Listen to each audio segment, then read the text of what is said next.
আচ্ছা বলুন তো, কোনো পরিশ্রম ছাড়াই পায়ের উপর পা তুলে বসে থেকেও কি গরিব থেকে ধনী হওয়া সম্ভব? আপনার উত্তর নিশ্চয়ই না, কারণ বর্তমানের এই দ্রব্যমূল্যের ঊর্ধ্বগতির বাজারে যেখানে মানুষ গাধার খাটুনি খেটেও দুবেলা দুমুঠো ভাত জোগাতে হিমশিম খাচ্ছে, সেখানে পরিশ্রমবিহীন টাকা আয় করা এটা তো এক প্রকার রসিকতা। কিন্তু আমি যদি বলি, এই রসিকতার রস নিংড়ে এমন 8টি কাজ আপনাদের জন্য খুঁজে এনেছি, যার কিছু কাজ সম্পর্কে এর আগে আপনি হয়তো কখনো শোনেননি। পরীক্ষিত এই কাজগুলো কোনো প্রকারের পরিশ্রম ছাড়াই আপনাকে ধনী করে দেবে, বানিয়ে দেবে মিলিয়নার বিলিয়নার। কি বিশ্বাস হচ্ছে না? Okay, just stay with me 10 minutes till the end of the video. আপনি নিজ মুখেই বলবেন গরিব থেকে ধনী হওয়াটা একদমই।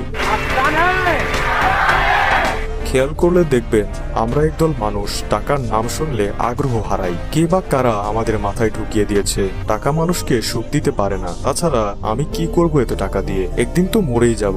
যেখানে একদিন গরিব থেকেই মরতে হবে ভেবে পৃথিবীর তৃতীয় ধনী ব্যক্তি ওয়ারেন বাফেট বলেছিলেন, যদি আমি 35 বছর বয়সের আগে ধনী হতে না পারি তবে নিউ ইয়র্কের সবচেয়ে উঁচু বিল্ডিং থেকে লাফ দিয়ে সুইসাইড করব। পার্থক্যটা কোথায় নিশ্চয়ই বুঝতে পারছেন। আমি আপনাকে কখনোই তার মতো এমন ভয়ঙ্কর সিদ্ধান্ত নিতে বলবো না, শুধু এইটুকুই বলবো মাইন্ডটাকে একটু ওপেন রাখুন, ব্রেনটাকে একটু খুলে রাখুন, যেন এই ভিডিওতে বলা 8টি চমকপ্রদ আইডিয়াকে আপনি সঠিকভাবে বুঝতে পারেন এবং নিজের জীবনে তা প্রয়োগ করতে পারেন। So my dear brother and sister, let's start. Number 8, rental income. কোনো পরিশ্রম ছাড়া টাকা ইনকাম করার অন্যতম একটি উপায় হলো রেন্টাল ইনকাম। রেন্টাল ইনকাম বিভিন্ন প্রকারের হয়, তবে এর মাঝে সবথেকে চমকপ্রদ উপায়টি কাজ করে এইভাবে।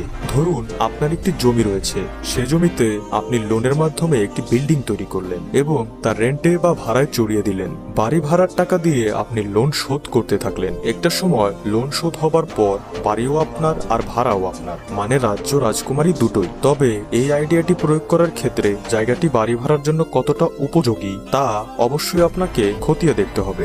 এছাড়াও রেন্টাল ইনকামের অন্যতম একটি মাধ্যম হলো কয়েকটি গাড়ি কিনে তা ভাড়ায় রোডে নামিয়ে দেওয়া। আপনাকে কেবল আপনার গাড়িকে অন্যদের ভাড়ায় চালাতে দিতে হবে। এটি অত্যন্ত লাভজনক একটি ব্যবসা এবং বর্তমানে এর মাধ্যমে অনেকেই প্রচুর টাকা ইনকাম করছে। আমি জানি এখন আপনার মাথায় কি ঘুরছে, ভাই গাড়ি তো রাস্তাতে নামিয়ে দিলাম, কিন্তু অ্যাক্সিডেন্ট করলে তখন গাড়ি রিপেয়ার করার টাকা পাবো কোথায়? দেখুন, ব্যাপারটা অনেকটা আমাদের দেশের প্রচলিত কিস্তিগুলোর মতো, যেখানে কিস্তি নেবার পর স্বামী স্ত্রীর কেউ যদি মারা যায় তবে টাকা মাফ করে দেওয়া হয়, কিন্তু এই প্রক্রিয়াতে কিস্তিদাতা প্রতিষ্ঠানের কোনো লস হয় না, কারণ আপনি যখন 1 লক্ষ টাকা তুলেছেন তখন জীবন বীমার জন্য আপনার থেকে কিছু টাকা নিয়ে নেওয়া হয়, ধরলাম 1000 টাকা। এভাবেই প্রতি 100 জনের থেকে 1000 টাকা করে নিলে 1 লাখ